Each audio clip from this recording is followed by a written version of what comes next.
And I can proudly say that not only do we have legislation that specifically refers to single payer, that refers to the Canada Health Act and the principles and values, we also have secured commitments to delivering diabetes medication and contraceptives using a single payer public model. So we've gone beyond just the legislation, and we're going to cover medication as well. This is a historic first. This is a big step forward for universal single payer pharmacare. Well, that is NDP leader Jagmeet Singh confirming a deal on pharmacare earlier today in an interview with CTV Question Period host Vashi Kapelos. The deal between the NDP and Liberal government includes a framework for a single-payer system, but it doesn't include a timeline. We do know that both parties want to prioritize coverage for contraception and diabetes treatment. A framework for a national pharmacare program is part of the Liberal NDP supply and confidence deal that was struck back in 2022, and it keeps the Liberals in power in exchange for a number of NDP priorities. And McGrath is the principal secretary to NDP leader Jagmeet Singh and has been involved in these negotiations from the start, and she joins me right now. Thanks for being here, Anne. Great to be here. So there is no timeline here, and even though Mr. Singh calls this historic, are you disappointed that it lacks a timeline?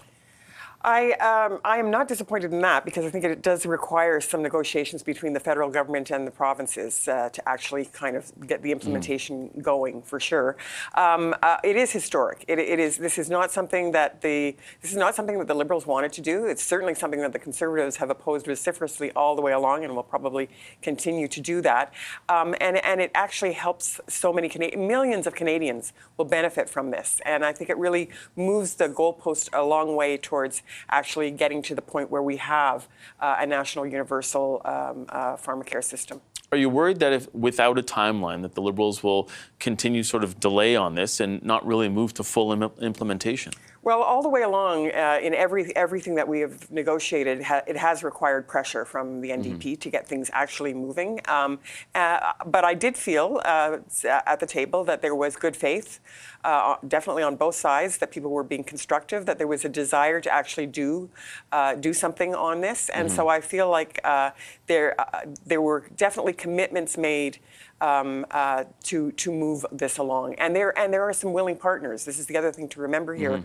There are the province of British Columbia already covers a full class of contraceptive drugs, and many of the diabetes ones. They will be a willing partner in terms of negotiating a deal. Manitoba has indicated a solid commitment to this as well, and other provinces I think will also want to come on board. And once you get a few provinces on board, it becomes a bit of a kind of the momentum builds towards actually doing this. So, you know, at the end of the day, I expect that, as I said, millions of Canadians will have access to contraception and to diabetes drugs, whether it's insulin or metformin or any of the other drugs important to the treatment of diabetes. I want to get to those drugs in just a second, but first you mentioned the provinces. We've been calling around, and both Quebec and Alberta said that they wouldn't want it, that they would want to opt out right away, and they want to take the money instead. So what is the use of a national system or universal system for Canada if we already have two of these very populous provinces saying, we don't want it, give us the money instead? Well, that's often the stance that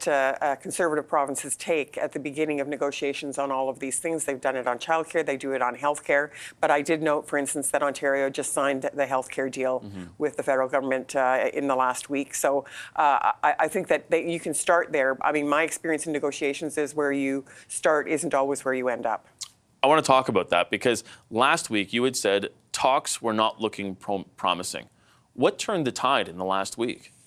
I think that there was a realization that things were not going well, and that there needed to be some movement, and there needed to be some real focused attention on actually what were the stumbling blocks and how are we going to get there. So a lot of work in the last week went into identifying what things we were agreed on and what things we were not agreed on, and how we could move to get past the stumbling blocks in that case. And as I said before, in negotiations, it does take a bit of give and take on both sides, and I think that maybe it just required that focused attention on what are the stumbling blocks. Is there a way of dealing with this that doesn't require us to actually just give up on it altogether? On the diabetes and contraceptive drugs, first of all, why those two? But also, Is there a specific timeline for those two? Because I know Mr. Singh had said in that interview with my colleague Vashi Kappelos that he's hoping that those are the ones that are basically first put in the window.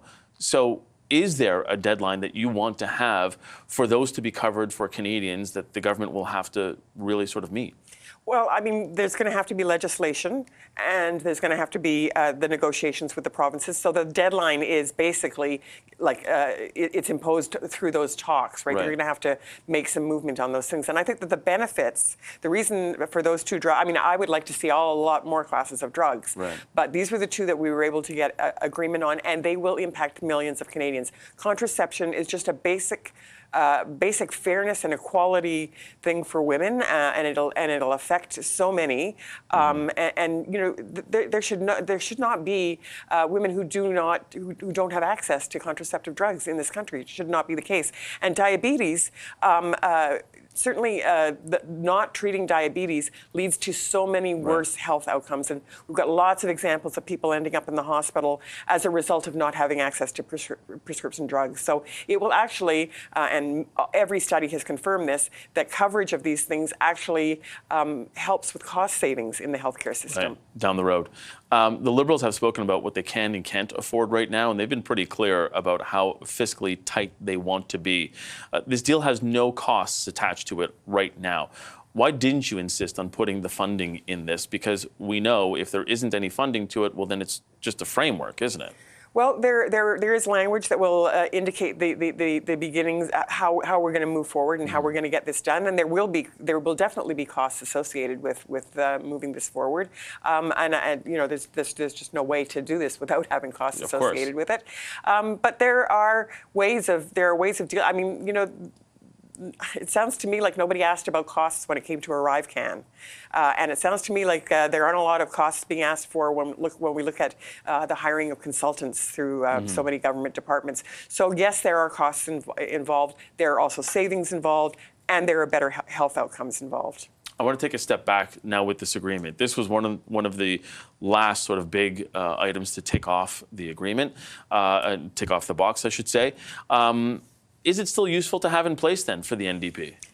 Well, I mean, I think we still have to move. Some of the things are in progress, but they still have to move forward. So, for instance, we did get the anti-scab legislation. It has to actually come into effect. We have to get that through the House, and it has to come into effect, and we have to make sure that works and that happens. We have the Sustainable Jobs Act, which is also going through.